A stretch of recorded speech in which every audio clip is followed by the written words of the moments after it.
As we continue our Crisis in the Classroom coverage, Fox Illinois is turning our attention to the upcoming consolidated general election on April 1st.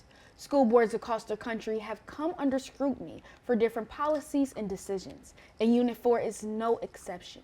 We're working for you to learn more about the candidates before you head to the polls. Join me in welcoming Anthony Bruno, one of the 11 school board candidates for Unit 4. Thank you for joining us. Thank you, Brianna. Happy to be here. Of course, Tony. So we'll start off with my first question. What inspired you to run for the school board, and what key issues do you plan to prioritize if elected?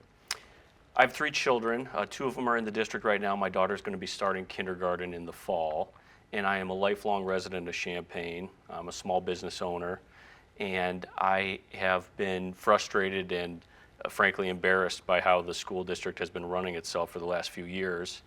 And I've been critical of it, and I've been critical of the board members and the infighting, and I've been critical of the decisions and the communication from the superintendent's office.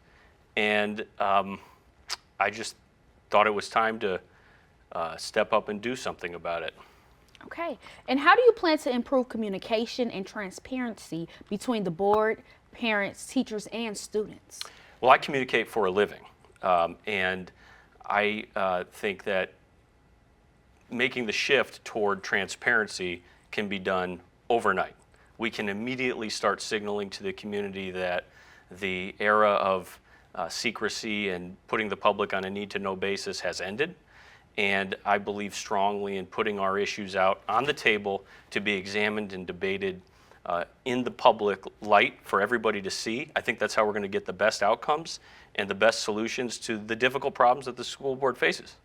Okay, and given the recent controversies surrounding the current school board, what specific steps will you take to restore trust and bring stability to the district? So one of the frustrating things for me is the damage that has been done to our community and our community's reputation by the adults who hold these very important positions of power acting like petulant children and fighting with each other. So I think we could pick 5 people out of the phone book and put them in those seats, and the school board would immediately start functioning better than it is currently functioning. So I do think part of the experience we're all going to have soon is these 5 new people are going to get along better. I'm just hopeful about that. And once they're in those seats, I think it's really important that they respect each other as equal elected officials and work together toward the common good. It's been the Hatfield and the McCoy problem on the school board recently, and I just don't think that's likely to happen again, but I think it's really important to bring a sense of decorum back to the boardroom and professionalism and respectful communication, and I think that can be done overnight. And you kind of answered this with that answer, but what is one major issue you believe the current board has mishandled, and how would you approach it differently to ensure a better outcome for the community? Yeah, well, I think the biggest issue facing the school district right now is the leadership in the superintendent's office. I think that the school boards, really their primary purpose is to create a vision and then hire a leader who can execute on the vision, and hold that leader to account when he or she fails to execute on the board's vision. And I think right now, not only are we suffering from poor vision, because we have a dysfunctional board that can't work together, but they're also failing in their responsibility to hold the one person at the top of the employment food chain to account. The current superintendent has 2,000 employees. It's a big job. And if the school district isn't going the direction that the school board wishes it to go, they need to make a change. And I've stated very publicly that it's my intention to make a change in the superintendent's office.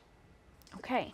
And many school districts are dealing with safety issues for both students and teachers. If elected, what do you plan to do to make sure our schools are safe?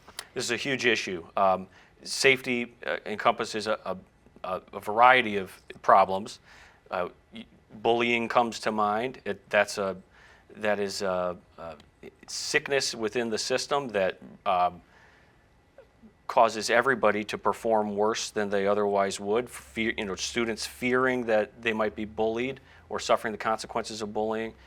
is a terrible problem. But it's a problem as old as time, but I think we can do more to address it. We need to punish people who bully others in a way that disincentivizes future bullying.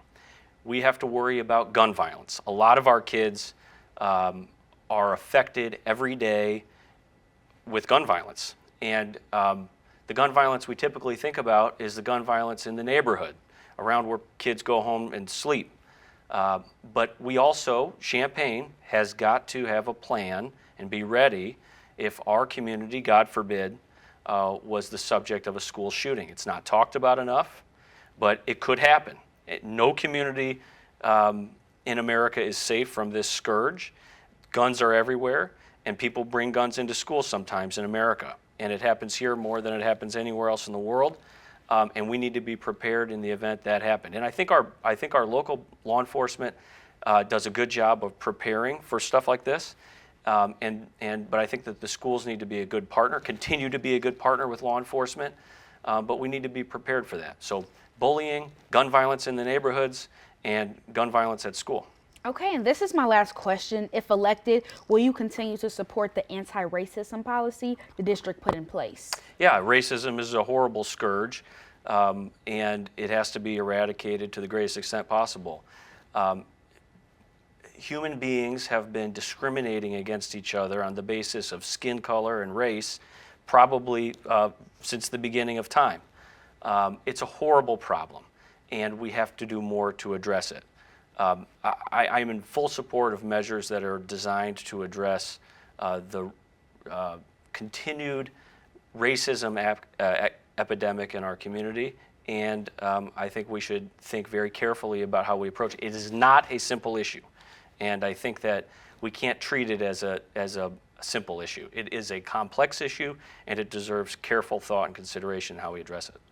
Okay, well, that was my last question for you. Thank you so much for joining us. We appreciate it. Thank you, Brianna. Thank you. Thank you for watching. Make sure you subscribe to our YouTube channel and watch more videos from News Channel 20.